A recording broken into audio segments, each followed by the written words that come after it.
Yemen में Saudi अरब का हवाई हमला, 20 भारतीयों की मौत। सऊदी सेना ने तस्करों पर किया था हमला।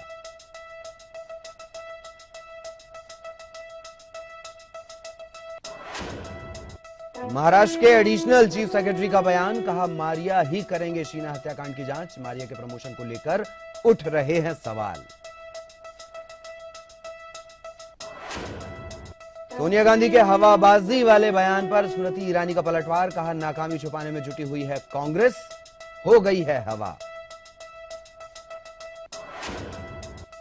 सोनिया गांधी को मिला 1 साल का एक्सटेंशन। कांग्रेस वर्किंग कमेटी की बैठक में लिया गया फैसला, 50% रिजर्वेशन का भी ऐलान।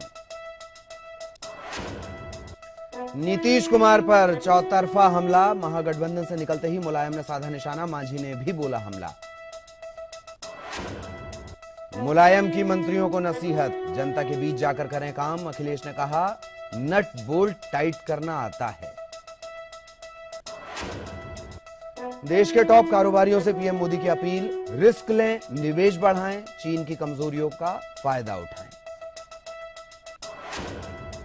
TV news network head Jagdish Chandra से खास बातचीत में बोले राज्यवर्धन सिंह राठौर, 1 रैंक 1 पेंशन के ऐतिहासिक फैसले से सेना का मनोबल बढ़ा। एफटीआईआई पर कांग्रेस कर रही राजनीति।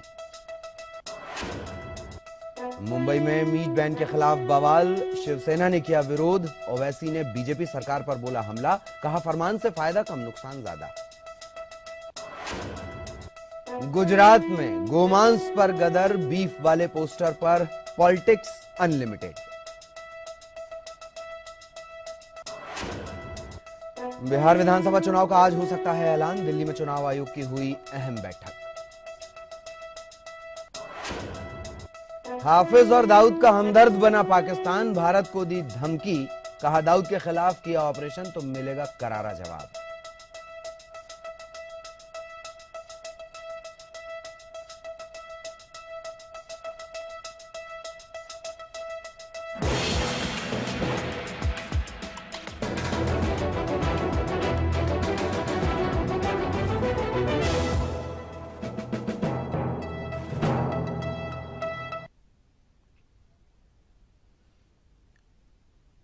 नमस्कार, सुर्खियों के बाद खबरें विस्तार से। आपके साथ मैं हूं ललित प्रजापति। लोकसभा चुनाव में हार के बाद कांग्रेस में कप्तान बदलने की सुगबुगाहट शुरू हुई थी, लेकिन मंगलवार को कांग्रेस वर्किंग कमेटी की मीटिंग हुई तो वाइस कैप्टन के प्रमोशन पर चर्चा ही नहीं हुई। हां, कैप्टन को जरूर एक्सटेंशन मिला है। सोनिया गांधी अगले 1 साल अध्यक्ष बनी रहेंगी, राहुल उपाध्यक्ष रहेंगे।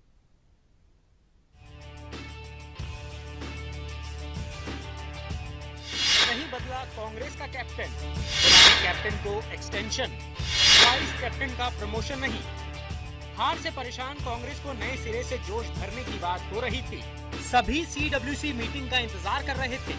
लग रहा था कि हार का ठीकरा कैप्टन सोनिया के सर पर फोड़ा जाएगा, वाइस कैप्टन राहुल को प्रमोशन मिलेगा, लेकिन ऐसा कुछ भी नहीं हुआ। कैप्टन को एक्सटेंशन दे दिया गया, वाइस कैप्टन को कैप्टन इन वेटिंग बना दिया गया। These are the reasons behind why we have given the extension of 1 year. I find different people giving different reasonings. जाहिर सी बात है, जिस तरह हार के बावजूद कैप्टन को एक्सटेंशन मिला, उससे वाइस कैप्टन के मन में गिला शिकवा हो सकता था। सो लगे हाथ उप कप्तान राहुल गांधी की भी पीठ थपथपाई गई। इसके साथ ही इस मीटिंग में कई बड़े फैसले भी लिए गए। फैसला नंबर 1, पार्टी के अंदर SC, ST, OBC और महिलाओं के लिए 50% रिजर्वेशन। फैसला नंबर 2, 20 सितंबर को लैंड बिल पर दिल्ली में रैली। इसके साथ ही 3 अन्य प्रस्ताव भी पास किए गए। The reservation for women, SC, ST, OBC and minorities is increased from 20% to 50%. So this is one of the major amendments. Rahul को पार्टी की कमान देने का मामला फिलहाल ठंडे बस्ते में डाल दिया गया, लेकिन जिस तरह से पार्टी ने उनकी तारीफ की, उससे कई सवाल उठ रहे हैं। सवाल नंबर 1, अगर राहुल ने पुरजोर तरीके से सरकार को घेरा है, तो फिर उन्हें अध्यक्ष पद क्यों नहीं दिया गया? सवाल नंबर 2, जब खुद पार्टी उन्हें अध्यक्ष पद के लायक नहीं समझ रही है, तो जनता उन पर भरोसा कैसे करेगी? सवाल नंबर 3, सोनिया गांधी खुद कई मौकों पर अध्यक्ष पद छोड़ने की इच्छा जता चुकी हैं, फिर उन्हें एक्सटेंशन क्यों दिया गया? सवाल नंबर 4, यक्ष प्रश्न ये भी है कि क्या राहुल और सोनिया के अलावा पार्टी की नैया कोई और नेता पार नहीं लगा सकता। Bureau report, ETV news.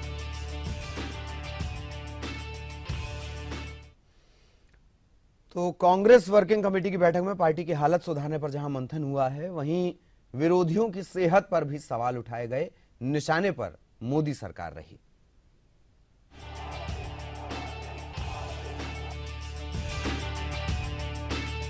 Modi सरकार पर सोनिया का हमला। हवा हवाई बात करती है केंद्र सरकार। ना मिला पैसा, ना आए अच्छे दिन।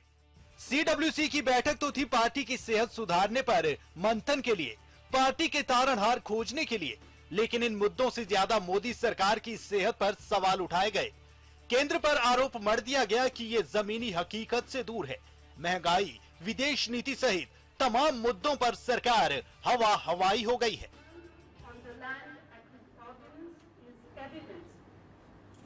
The government is out of touch with ground realities. It has become painfully clear that most of the pledges made by the Prime Minister during his election campaign were nothing more than havabazi. Congress के इन आरोपों की आंच जैसे ही BJP तक पहुंची, पलटवार में BJP की पूरी फौज उतर आई।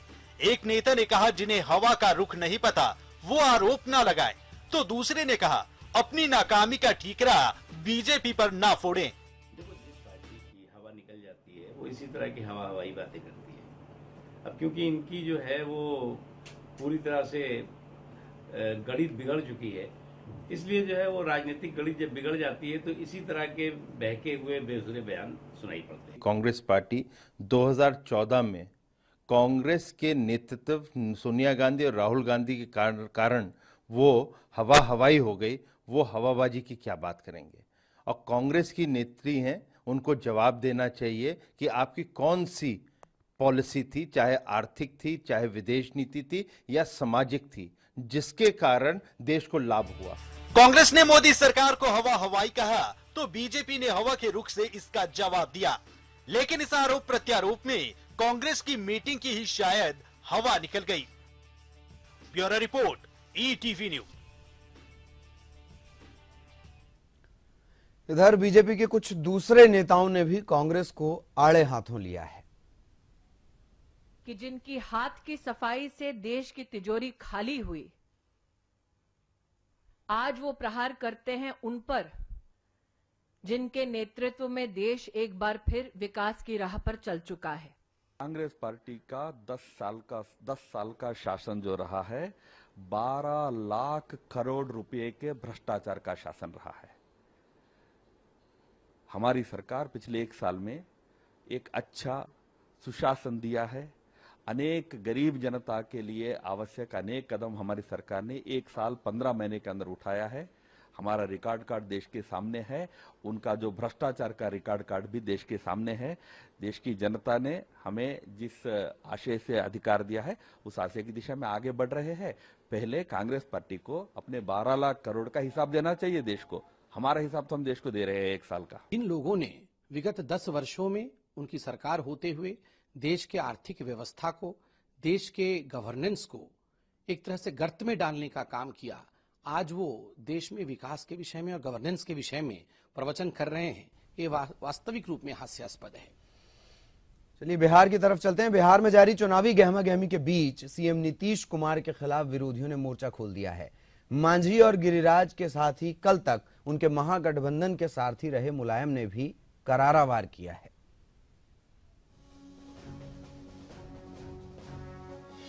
मांझी ने कहा ठग हैं, मुलायम ने पूछा कैसे सेकुलर, गिरिराज बोले ये कैसा रिश्ता, निशाने पर नीतीश की नेतागिरी।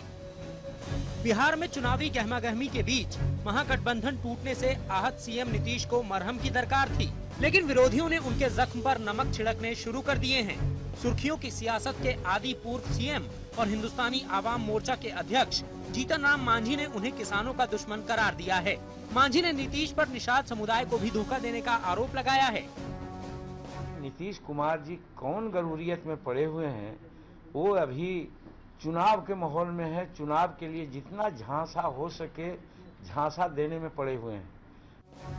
मांझी हमलावर हुए तो बीजेपी सांसद गिरिराज कैसे चुप रहते, जिनकी पहचान नीतीश पर हमले से ही बनी है।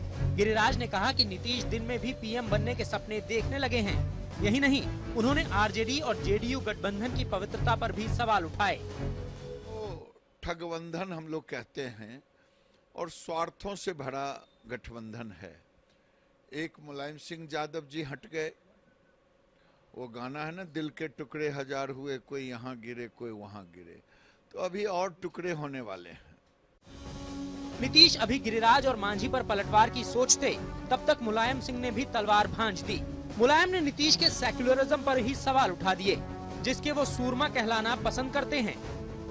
सेक्युलर वो हैं जिन्होंने बीजेपी के साथ 10 से 12 साल तक सरकार चलाई, बीजेपी की सेवा करते, वो आज सेक्युलर बन गए। नीतीश पीएम बनने का सपना देखते हैं या नहीं, इस पर सवाल हो सकता है। वो किसानों के हितैषी हैं या विरोधी, इस पर भी सवाल उठाए जा सकते हैं। लेकिन एक बार फिर वो सीएम का सिंहासन चाहते हैं, इसमें कोई विवाद नहीं है।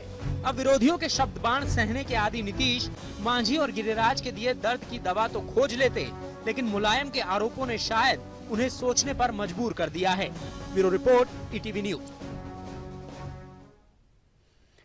सार्वजनिक मंच से अखिलेश को अपने पापा और पार्टी के मुखिया से मिली नसीहत काम करती नजर आ रही है। मुलायम से मिली सीख के बाद अब सीएम अखिलेश ने कहा है कि जनहित के काम में लापरवाही बरतने वालों को बख्शा नहीं जाएगा।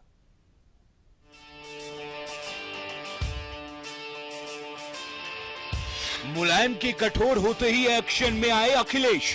पिता की नसीहत के बाद आया जनहित का ख्याल। बोले, हमें आता है कान पकड़कर काम करवाना।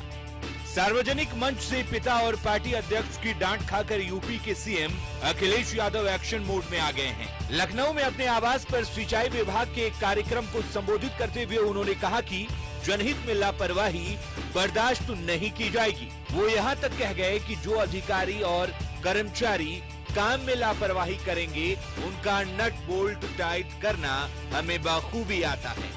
मेरी जानकारी और समझ इतना ही है कि आईएएस का फुल फॉर्म है इंडिविजुअल आफ्टर सरकार। वो कुर्सी तक तो बहुत, अपने कुर्सी के लिए कुछ भी कर सकते हैं। थोड़ा बहुत फ्रिज का इस्तेमाल किया, कौन सी जगह कहां पहुंचनी है, समय जरूर लगा। नट बोल्ट कौन से टाइट होने, कौन से ढीले छोड़ने। सीएम ने अधिकारियों की क्लास लेते हुए कहा कि हमें यूपी की सभी नदियों को चंबल जैसा बनाना है, नहरों को भी नदियों से जोड़ना है। काम इस रफ्तार में हो कि जल्द ही सभी नदियां स्वच्छ और निर्मल हो जाएं। चंबल आज भी ऐसी है कि अगर पानी ऊपर से देखना चाहे तो नदी का नीचे का पूरी की पूरी बालू दिखाई देती है। इन नदियों को दोबारा ठीक किया जाएगा, पूरी तरीके से रिस्टोर और रिजुनेट कैसे कर सकें, उस दिशा में सरकार करेगी। इससे पहले रविवार को मैनपुरी में सार्वजनिक मंच से मुलायम सिंह ने सीएम अखिलेश की जबरदस्त खिंचाई की थी और कहा था कि संगठन और सरकार को मिलकर जनता की समस्याओं से रूबरू होना चाहिए। मुलायम के लिए अखिलेश की क्लास लगाना कोई नई बात नहीं है। इसके जरिए वो कार्यकर्ताओं में तो जान फूंकते ही हैं, अपोजिशन का स्पेस भी खत्म कर देते हैं। Bureau report, ETV news.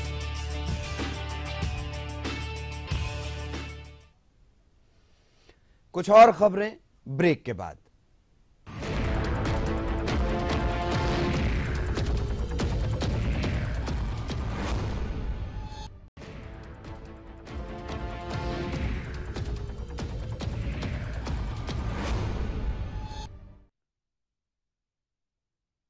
Break के बाद आपका स्वागत है। राकेश मारिया के प्रमोशन पर सवाल उठ रहे हैं। इसे शीना मर्डर मिस्ट्री से भी जोड़कर देखा जा रहा है, जबकि अब से कुछ देर पहले महाराष्ट्र के जो एडिशनल चीफ सेक्रेटरी हैं, इस फैसले के बाद कुछ देर बाद जो महाराष्ट्र के एडिशनल चीफ सेक्रेटरी हैं, उन्होंने ये साफ कर दिया था कि मारिया इस केस को देखते रहेंगे।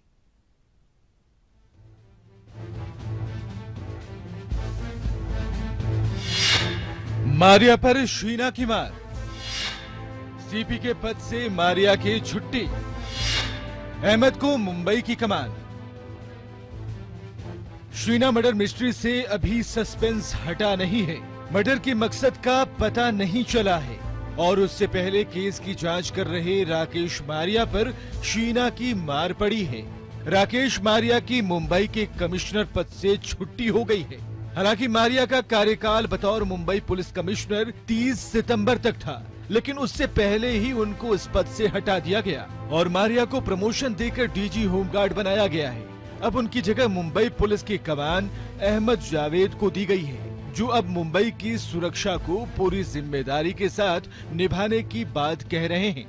अभी तो फौरन अगर देखा जाए तो ये गणपति सन उसी के दरमियान ईद उल जोहा के सेफली ऑर्गेनाइज करने का और बंदोबस्त करने का हम लोगों का लक्ष्य रहेगा। राकेश मारिया का कार्यकाल बतौर कमिश्नर 30 सितंबर तक था। ऐसे में कुछ दिन पहले प्रमोट करके पद से उनको हटाने को लेकर सवाल उठने शुरू हो गए हैं। सवाल ये कि आखिर 30 सितंबर से पहले मारिया से क्यों छीन ली गई मुंबई पुलिस की कमान। अचानक ट्रांसफर नहीं होती है। ट्रांसफर होने के पहले काफी उसका विचार किया जाता है। काफी दिनों तक हमने विचार किया है, कम से कम 2-3 हफ्ते इस पे विचार हुआ है और माननीय मुख्यमंत्री जी के साथ चर्चा हुई है और सभी सीनियर ऑफिसर्स के साथ चर्चा हुई है। चर्चा करने के बाद ये निर्णय लिया गया है कि उनको पदोन्नति भी देनी है और ट्रांसफर भी करना है। अचानक कुछ नहीं होता है। ठीक कहा, तबादले में जल्दबाजी नहीं होती है, सलाह मशवरा भी होता है।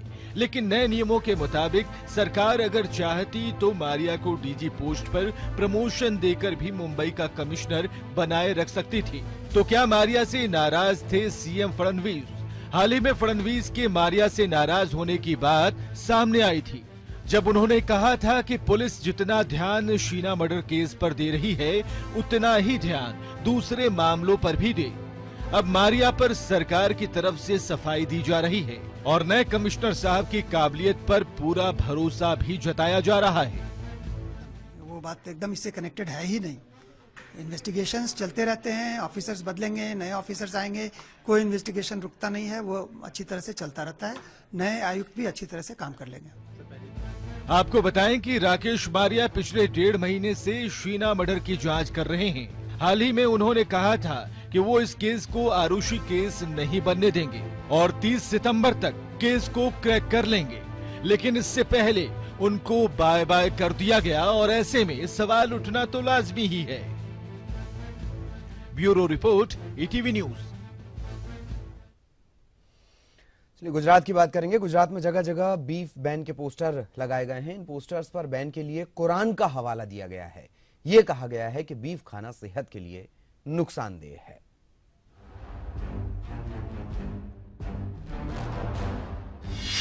गौ मांस पर महाभारत, गुजरात में बीफ पर बवाल, पोस्टर से गरमाई पॉलिटिक्स, कुरान की सीख, हेल्दी नहीं बीफ।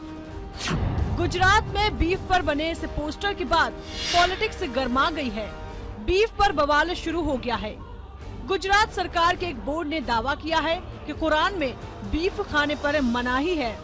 जगह जगह लगे बिलबोर्ड्स में गौ सेवा और गौचर विकास बोर्ड की ओर से मैसेज दिया गया है, जिसके मुताबिक कुरान में भी गाय को बचाने की बात कही गई है और गौ मांस को खाने से बचने के लिए कहा गया है ताकि सेहत को नुकसान न पहुंचे। लेकिन इस पोस्टर के बाद पॉलिटिक्स की सेहत जरूर खराब हो गई है। देखिए इन पोस्टर्स को, इनमें साफ साफ लिखा है, जगह जगह लगे बिलबोर्ड्स पर लिखा है अकरामुल बकरा फना सैयदुल बाहिमा, जिसका मतलब है बताया गया है कि पशुओं में गाय सबसे जरूरी है, इसलिए इसका सम्मान किया जाना चाहिए। इसका दूध, घी और मक्खन दवा के काम आता है, जबकि इसका मीट कई बीमारियों का कारण बनता है।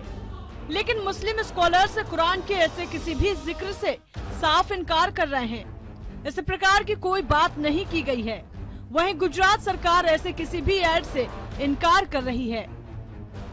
लेकिन कुरान मजीद को कोट करना ये बहुत ही गलत बात है और हम समझते हैं कि जो चीफ मिनिस्टर हैं उनको और जो मेंबर ऑफ पार्लियामेंट पुराने हैं उनको इन तमाम हरकतों से बाज आना चाहिए और इनको विड्रॉ करना चाहिए।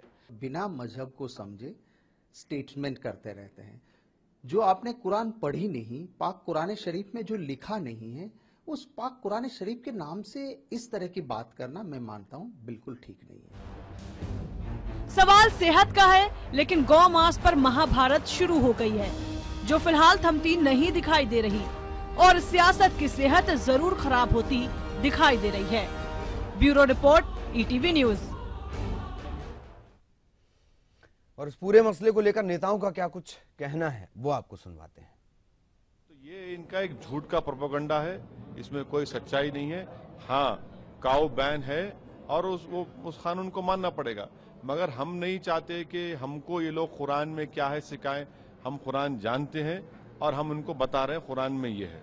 आज हम पेश करना चाहते हैं कि बाबर ने जो पाबंदी लगाई थी उससे ज़्यादा पाबंदी कभी हिंदुस्तान में गोकशी पर नहीं लगी, और उसमें जवाज़ यही था कि क्योंकि हिंदुस्तान में रहने वाले बहुसंख्यक इसकी इबादत करते हैं, पूजा करते हैं और उसको बहुत पाक मानते हैं, इसलिए मुसलमानों को भी चाहिए कि वो गाय से परहेज करें।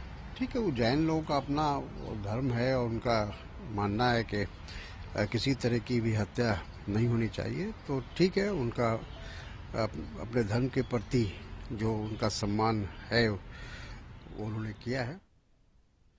कुछ और खबरें ब्रेक के बाद।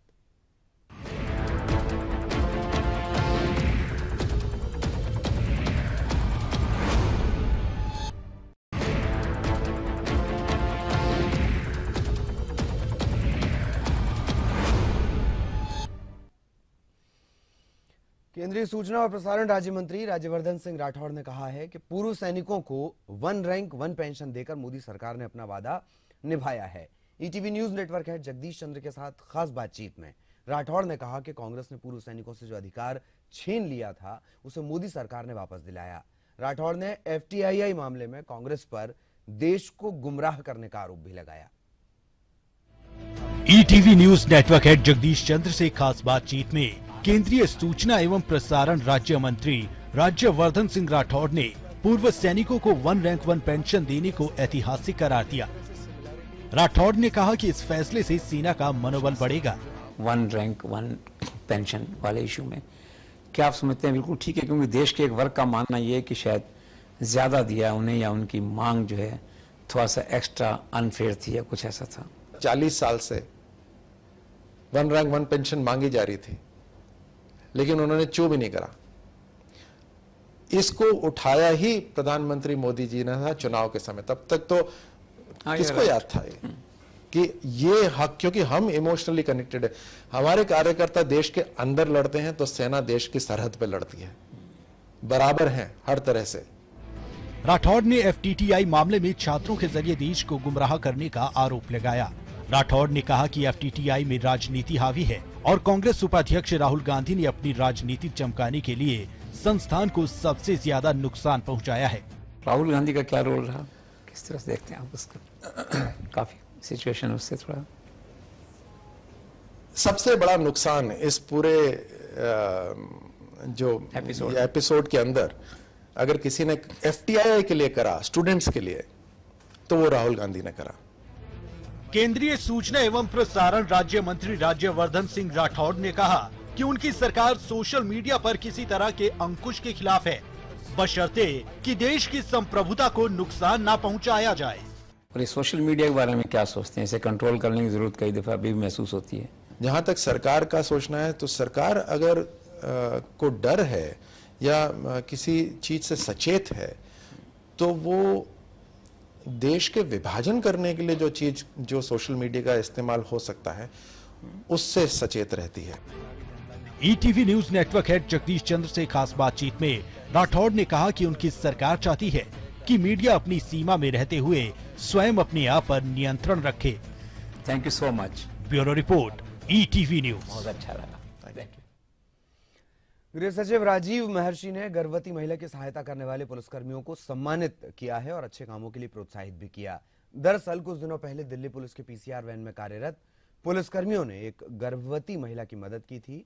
फोन पर इनसे मदद मांगी गई थी और इस पर अमल करते हुए वैन महिला पुलिसकर्मी के साथ तुरंत मौके पर पहुंची और प्रसव के लक्षण को देखते हुए पुलिसकर्मियों ने वैन में ही ये प्रसव कराया।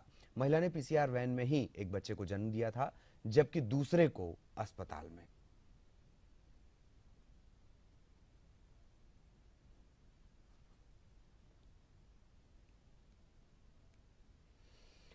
और बुलेटिन के आखिर में तिरछी नजर। नमस्कार।